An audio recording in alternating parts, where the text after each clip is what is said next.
সম্মানিত viewers, টিপওয়ালদার IT বাড়ি চ্যানেলে আপনাদের স্বাগত জানাচ্ছি।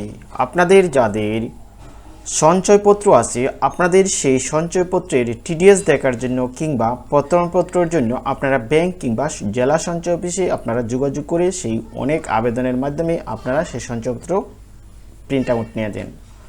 কিন্তু আপনি এখন আর এই সঞ্চয়পত্রের জন্য যেতে হবে না কোনো অফিসে, যেতে হবে না ব্যাংকে। বিশ্বাস হচ্ছে না বুঝি? আর তা আপনি পেয়ে যাবেন আপনার হাতে থাকা মোবাইলে কিংবা কম্পিউটারে।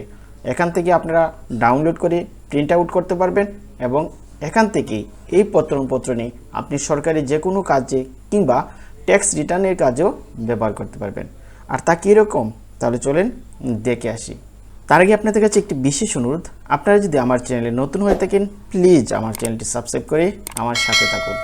এই কাজটি করার জন্য আপনাদের মোবাইল বা কম্পিউটারে ইন্টারনেট কানেকশন দেওয়ার পর আপনারা এই গুগল ক্রোম ব্রাউজারটি ওপেন করে নেবেন।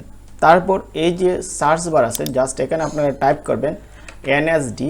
দেখেন আমি টাইপ করছি এনএসডি, তারপর dot finance FINANC finance .gov.bd, তারপরে একটা স্ল্যাশ দিবেন, তারপরে আপনারা লিখবেন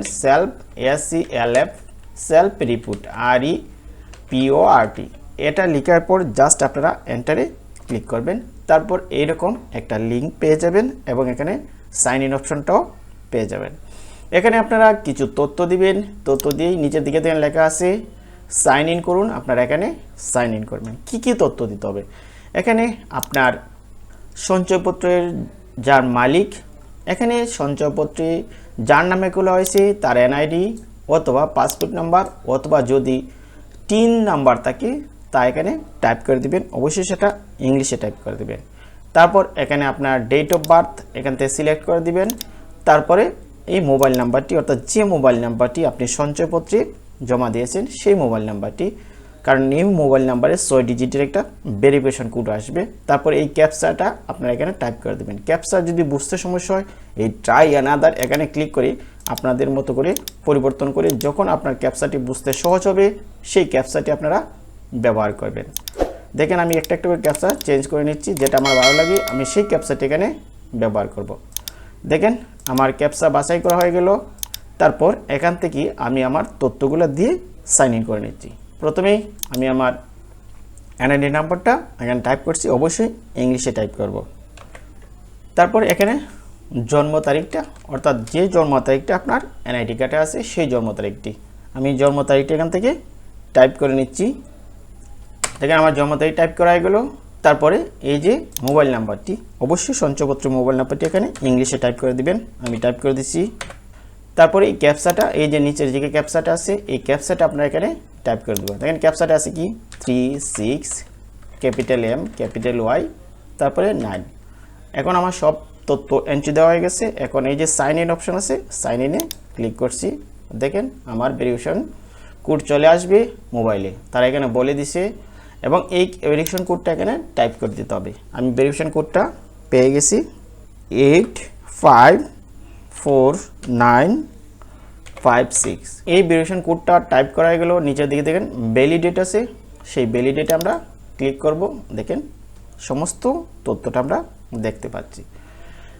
দেখেন ওনার নামে কয়টা সঞ্চয়পত্র আছে তাও দেখা যাবে। এই হচ্ছে একটা সঞ্চয়পত্র আর এই হচ্ছে একটা সঞ্চয়পত্র, দুইটা সঞ্চয়পত্র আছে। যদি এই সঞ্চয়পত্র বিস্তারিত দেখতে চান তাহলে এই যে ডাউনলোডের ডিটেলস আছে এটা ডাউনলোড করা হবে।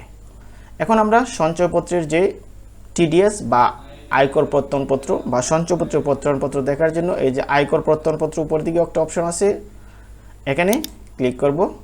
তারপরে যে পে স্কেল, এখান থেকে আপনি কত সালের সঞ্চয়পত্রের প্রত্যয়নপত্র নিতে চান তা ইয়ারটা সিলেক্ট করে দেবেন। আমি নেব 2024-25-এর, তা সিলেক্ট করে দিলাম। তারপরে রান রিপোর্টে ক্লিক করব। সঞ্চয়পত্রটা চলে আসছে। যেহেতু এখানে চলে আসছে আমি সঞ্চয়পত্রটা এখানে দেখতে পাচ্ছি। তারপরে দেখেন এখানে লেখা আছে প্রত্যয়নপত্র। তারপর ওই যে উপর দিকে দেখেন ডাউনলোড এখানে আছে, এখানে ক্লিক করব। আমার এটা ডাউনলোড হয়ে গেছে। এই যে দিলাম, আমি কি নামে লিখব, রিপোর্ট লিখলাম REPORT রিপোর্ট 2025 নামে ক্লিক করলাম। তারপর ডান দিকে সেভ আছে, সেভ করলাম, এই ফোল্ডার রাখলাম ডাউনলোড, আমার এটা হয়ে গেল। একবার হয়ে গেলে এটা আমি এটা ক্লোজ করে দিলাম। তারপর যদি আপনার বিনিয়োগপত্র দেখতে চান সেটাই দেখবেন, এই যে বিনিয়োগ প্রত্যয়নপত্র, এখানে ক্লিক করবেন বিনিয়োগ প্রত্যয়নপত্র। তারপর কত তারিখে এটা দেখতে চাচ্ছেন, অর্থাৎ আজকের যে তারিখ, আমি 9 তারিখ পর্যন্ত দেখতে চাই। কত তারিখ পর্যন্ত আপনি দেখতে চান, আমি আজকে পর্যন্ত যদি দেখতে চাই তাহলে 10/9/2025 রান রিপোর্টে ক্লিক করব। আপনার কি কি বিনিয়োগ আছে তা আপনি স্পষ্ট করে দেখতে পাচ্ছেন। দেখেন এখানে দেখা যাচ্ছে কত টাকা বিনিয়োগ আছে, অর্থাৎ 2টা সঞ্চয়পত্র আছে, তার 2টা সঞ্চয়পত্র এখানে দেখা যাচ্ছে। এটা হচ্ছে বিনিয়োগ সার্টিফিকেট। তারপর এটাকে যদি আমরা প্রিন্ট করি, আগেরটা ডাউনলোড করছি, আমরা প্রিন্ট আইকনটা দেখা যাচ্ছে, এই যে প্রিন্ট আইকন এখানে ক্লিক করব। ক্লিক করার পর এটা এই যে সেভ এজ, এটা সিলেক্ট করে দেব, আর কোনো কিছু লাগবে না। তারপর সেভে ক্লিক করব। আমার এটা আবার এখানে আসবে, এখানে আসার পর এটা আবার 2025-26 সিলেক্ট করে দিলাম। তারপর এটা নাম দিলাম রিপোর্ট ভিউ অ্যাপেক্স 2025-6, এখানে সেভে ক্লিক করলাম, ডাউনলোডে ক্লিক হয়ে গেল, আমার বিনিয়োগপত্র তো দেখে পেলাম। তারপর যদি আপনারা চান যে না আমি আমার সমস্ত ডিটেলসটা দেখতে চাই, তাহলে আপনারা আবার ব্যাকে যাবেন। আমি আবার ব্যাকে যাচ্ছি। ব্যাকে যাওয়ার পর আপনারা এখানে আসবেন, এই যে ডিটেলস আছে, এই ডিটেলসে আমি ক্লিক করলাম। ক্লিক করার সাথে সাথে এই ডিটেলসে এখানে আপনার বিস্তারিত তথ্যই দেখতে পারবেন, অর্থাৎ স্টেটমেন্ট সহ সব কিছু পেয়ে যাবেন। তারপর এটা আপনারা এই যে প্রিন্ট আইকনে ক্লিক করবেন, তারপরে সেভ এস পিডিএফ সিলেক্ট রাখবেন, সেভ এস পিডিএফ, তারপরে সেভ করে নিলাম। সেটাও আমরা রাখবো এই ডাউনলোড ফোল্ডারে। তারপর এখানে সেভে ক্লিক করলাম, এটা সেভ হয়ে গেল। আমি এটা ক্লোজ করে দিলাম। আমার সমস্ত কাজ যখন কমপ্লিট হয়ে গেলো, তারপর এই যে নামের ডানে একটা আইকন আছে, এখানে ক্লিক করে সাইন আউট দিয়ে বের হয়ে যাব।